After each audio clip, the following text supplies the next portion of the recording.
Hi, everybody. Hope you had a great weekend. I hope that Parks Casino was a part of your weekend. Bet Parks has your seat at the table with a live dealer for all your favorite classic casino games right on your phone. Yeah, right here. And right now, you can play Baccarat, live roulette, live blackjack with live dealers, plus play hundreds of exciting online slots. I'm proud to exclusively recommend Bet Parks. It's the only online casino and sportsbook betting app that I use myself. You know I love having some skin in the game. I talk about it often. Summer's here. If you're at the beach, the boat, the boardwalk, the campground, on the lake, your background pool, your Barca Lounge, or wherever you might be, make your downtime fun time. Download the Bet Parks app and enjoy all the action and excitement from the casino right at your fingertips. New users, you can download the Bet Parks online casino and sportsbook app right now. Get up to a $1,000 casino bonus back if you're down in the first 24 hours. Casino bonus has to be wagered. BetParks.com has all the details. You got to be 21 and in Pennsylvania, New Jersey, Maryland, Ohio, or Michigan. Gambling problem? Call 1-800-GAMBLER. You love to play. You play to win. You bet. Bet Parks. Time now for some of the headlines from the Monday edition. Wow, am I screwed up from the holiday weekend. The Monday edition of the Smerconish.com daily newsletter.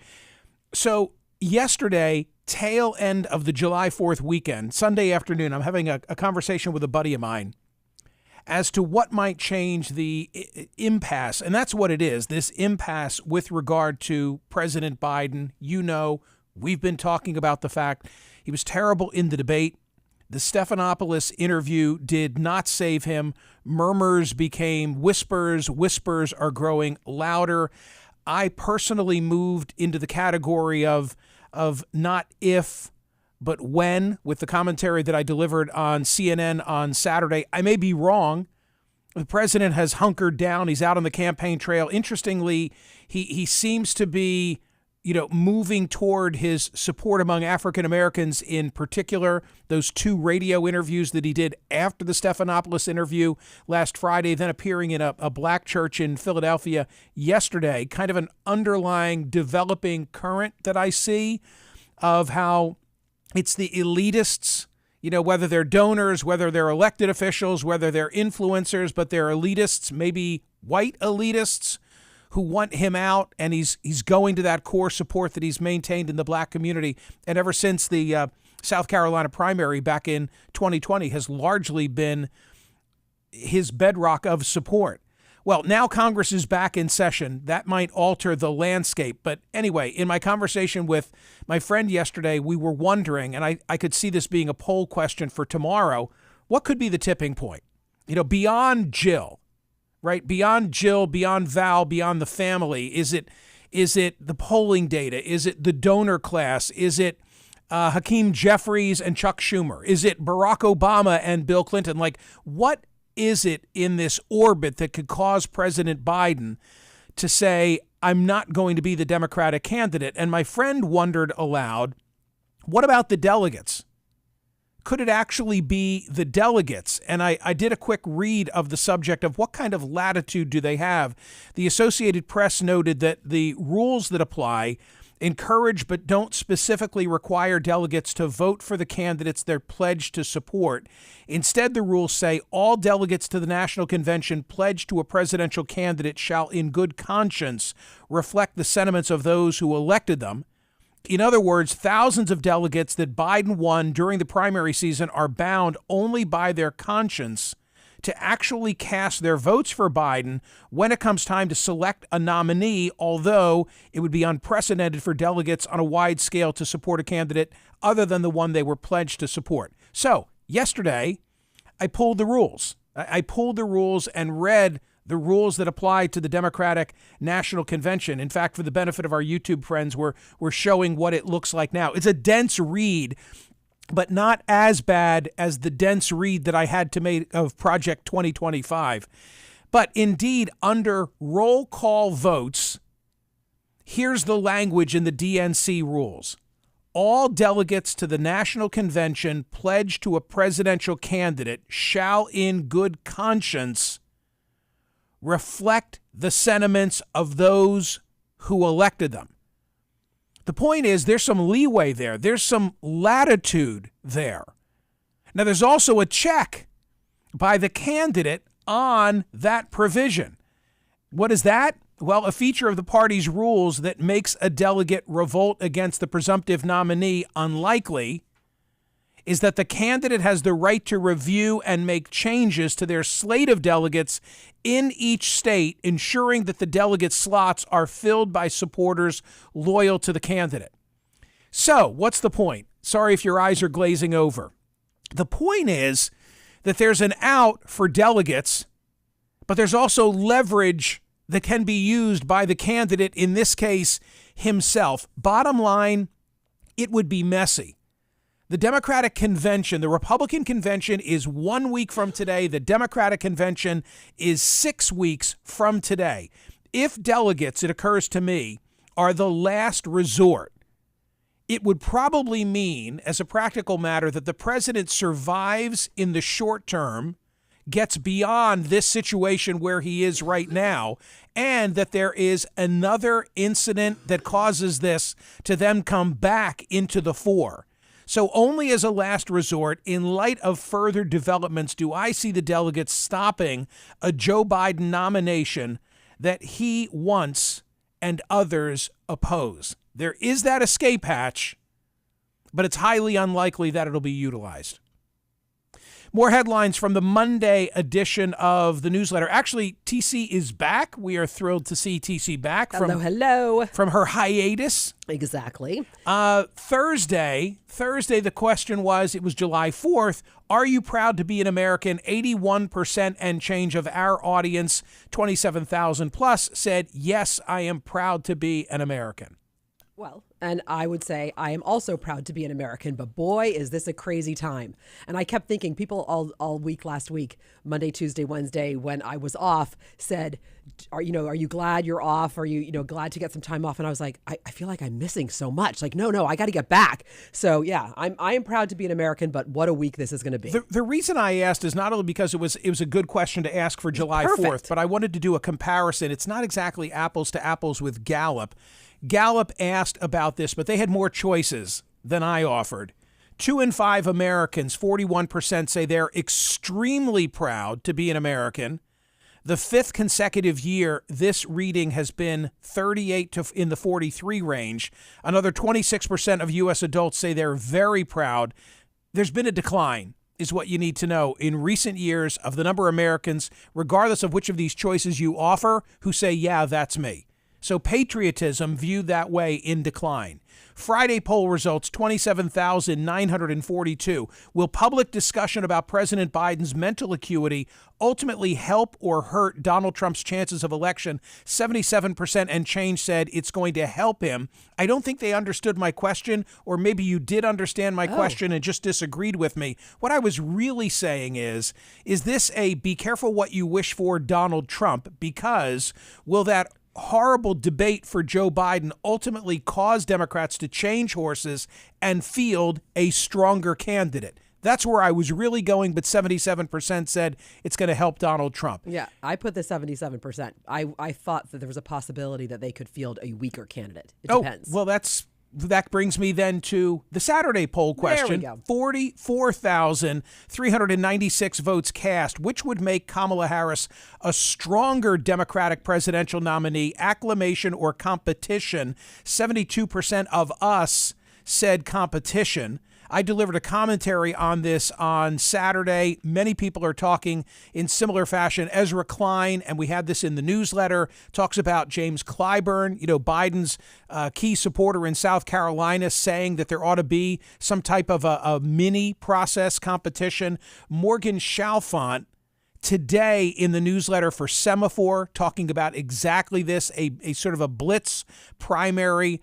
So we'll see, but of course that needs to be preceded by Joe Biden deciding that he's prepared to stand down, and he's not at this juncture. Sunday poll results, 26,000 and change. Was the media complicit in delaying coverage of Biden's mental acuity? A closer margin, 62% said yes, the media was complicit. Jill Abramson was my guest on CNN. She's the former executive editor of the New York Times. We talked about this. She is of the opinion that the media was complicit. Brian Stelter took a different approach. I wanted to have the two of them together. I couldn't make it work with Brian's schedule. Vacation. But his short version is that the stories should have been tougher and the volume should have been louder, but that the media was not complicit. I had a friend of mine say, it was Fox News and Michael Smerconish. And I thought, he's not wrong. Like that is, it was, because no one would say anything. And you were like, you know what? I got to call balls and strikes when I see them. And you've been on this. You have been on this. I have to tell you. Michael, I know you've been on this because sometimes it made me uncomfortable. I'm just going to be honest. Well, you get all the angry social media responses. Right. Now I'm like, oh my God, please just stop talking about it. But guess what? You were right. Well, I found this really interesting. Over the weekend, we had it in the newsletter. The newsletter has really looked great the last several days. By the way, thank you, Alice. Appreciate you. Alice. Thank you, Austin. Appreciate you as well. Olivia Nuzzi wrote a piece for New York Magazine. That was very hard-hitting about Biden. Here's just one piece of one graph from it. Obsessive efforts to control Biden were not a new phenomenon, but whereas in the last campaign, the incredible stagecraft surrounding even the smallest Biden event, speaking to a few people at a union hall in rural Iowa, say, or in a barn in New Hampshire, seemed to be about avoiding so-called gaffes that had become for him inevitable, the stagecraft of the 2024 campaign seems now to be about something else. The worry is not that Biden will say something overly candid or say something he didn't mean to say, but that he will communicate through his appearance that he is really not there. And she has some first-person reporting about what it was like to be in his company most recently at the White House Correspondent Association dinner. And I thought it was a very well-researched, very well-written piece. That's why I linked to it in the newsletter. Fox News came back with a story then, essentially saying, why did it take you so long? Reporter Olivia Nuzzi defended her viral bombshell about President Biden, telling critics she's been chasing down whispers about the president's fitness for office for months. The timing of a staggering July 4 New York Magazine feature, The Conspiracy of Silence to Protect Joe Biden, which detailed claims that high-powered Democrats have long known about his cognitive issues, has drawn harsh criticism. Quote, this is her response. I work on most of my stories for months. The piece is about a conspiracy of silence that made people reluctant to talk. I've been chasing down what I heard since January. That's how long reporting takes. Debate changed people's calculations about how candid they would be. And even then, not on the record, she said in an X posting. Some of the response that it's drawn, Fox News political analyst Brit Hume, she wrote about it today, more than 6 months later, and after numerous televised episodes showing his senility and frailty. Now she writes of a conspiracy of silence. She ought to know. Molly Hemingway of Nuzzi, quote, participated in the conspiracy of silence by her own admission since January. Interesting. One more. Rich Lowry from National Review. To think if it hadn't been for the debate, they'd still be trying to get away with covering for a president who no longer reliably recognizes long-term friends. And so it goes. Oof. One more media story, TC, which I found really interesting, just related to the whole media handling of Joe Biden. The debate was a week ago Thursday. The interview with Stephanopoulos was aired on Friday night. Yeah. And the president did 2 interviews with African-American media outlets, Radio talk show stations, hosts, yeah. one in Milwaukee, one in Philadelphia. And now I'll say parting ways because that's the way the stories are written. I don't know if it's firing or a volunteer. I don't know what it is. But the radio host in Philadelphia who did the interview with the president is gone. And it's all about this issue that arose where, and Victor Blackwell, my colleague on CNN, brought it out of the two of them. They were given questions by the White House. Well, what happened was the questions that they were asked that were asked of the president were so similar that CNN was like, wait a minute, what's going on here? And so, yeah, they were given 8 questions and she chose 4. And Wow. you know, we're used to dealing with a lot of people with interviews. And often people will say, hey, this senator would like to talk about X, like topics. Right. They'll often give topics. But have you ever been given actual questions? Never. Hell no. And even when you're given topics, that's not that's just I can you tell have you. time or if you're also interested. I can tell you. I know how you are. I can tell you I had extensive dealings with the Obama White House because of the several interviews that I did with him before and during his presidency. And there was always a handler who would make the arrangements and we would have a conversation. This is what I'm accustomed to at that level. We would have a conversation where he would say, what are the general subject areas that you're interested in so that I can tell the president? I think that's okay. So do I. That doesn't bother me a bit. Yeah. And that I was never locked into only asking about that. Yeah. And I would never give questions. But in my case, what's top of mind is I would say, well, of course I'm going to ask about the hunt for bin Laden. Right. Because that was a subject that I continually was asking Obama But about. no, it's not that you would give the questions. It's that they would give you the questions. And that they would go along. Here's the coverage that we have today from the Washington Post, and we also have WURD's statement in the newsletter on this issue. After the debate, the White House press secretary announced that Biden had recorded 2 radio interviews, one with Lawful Sanders on WURD, the other with Earl Ingram, whose show is broadcast across Wisconsin. On Saturday, Lawful Sanders and Ingram appeared on CNN, where a host said both interviews with Biden featured very similar questions. That's Victor Blackwell. Quote, were those questions given to you by the White House or the campaign, or did you have to submit questions ahead of this interview? And then the answer was from Ingram, the questions were sent to me for approval. I approved them. That makes it like as if to say, well, they sent them to me, yes, but I approved them, so therefore I asked them. Not good. Not good. Not good at all. Not good. And by the way, I wonder if they didn't think it wouldn't. I'm going to use a double negative. Did they not realize that it would be bad? Well, the radio understand. station in the statement that we linked to today, quote, they're like this is them. Hands off. Right. This is them. Right. The interview featured predetermined questions provided by the White House, which violates our practice of remaining an independent media outlet accountable to our listeners. More headlines from the Monday edition of the Smerconish.com newsletter. Today's poll question, make sure you're voting on it, is Joe Biden a victim of ageism? You'll read Dr. Kavita Patel's piece that was published at MSNBC on that. And this story, TC, which we must get to because we are like an old married couple in how we go back and forth about the thermostat. I mean, what madness is this article? What madness is the suggestion that during the day, what was it, 78? And then during the night, you get it down to 76. And when you're gone, you put it at 85. I don't even, what tropical madness is this? I'm so grateful right now, especially today and this week, because it is so darn hot in Philadelphia. I'm so grateful for air conditioning, and I'm not trying to sound like a baby or something like that, because I would much rather have the windows open.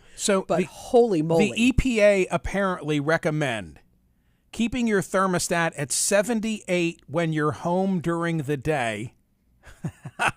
Did they mean 68? I'm just asking for a friend. 82 at night. I think ours is at 67 right now. Right.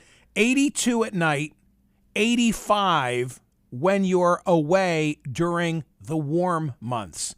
You might as well not have air conditioning. We also have the story today, Las Vegas, an all-time record high hitting 120 degrees.